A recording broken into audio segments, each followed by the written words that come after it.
നമസ്കാരം. ഇടുക്കി രൂപത വിവാദ സിനിമയായ കേരള സ്റ്റോറി പ്രദർശിപ്പിച്ചതിൽ പ്രതികരിച്ച് ചാണ്ടിയുമ്മൻ MLA.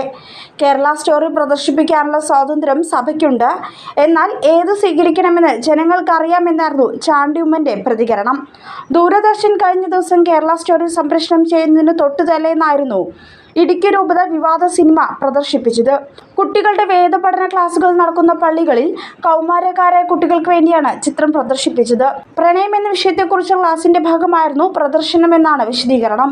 ലവ് ജിഹാദ് യാഥാർത്ഥ്യമാണെന്ന നിലപാടെന്നും രൂപത വാദിക്കുന്നു.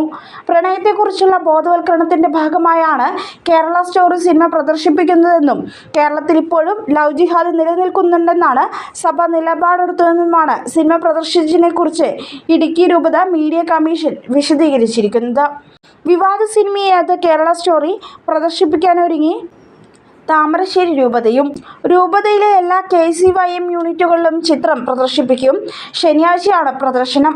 സഭയുടെ മക്കളെ പ്രതിരോധത്തിന്റെ പരിശീലകരാക്കുകയെന്ന കാലഘട്ടത്തിന്റെ ആവശ്യകത തിരിച്ചറിഞ്ഞ ഇടുക്കി രൂപതയ്ക്ക് അഭിനന്ദനങ്ങൾ അറിയിക്കുന്നെന്നും താമരശ്ശേരി KCYM അറിയിച്ചു.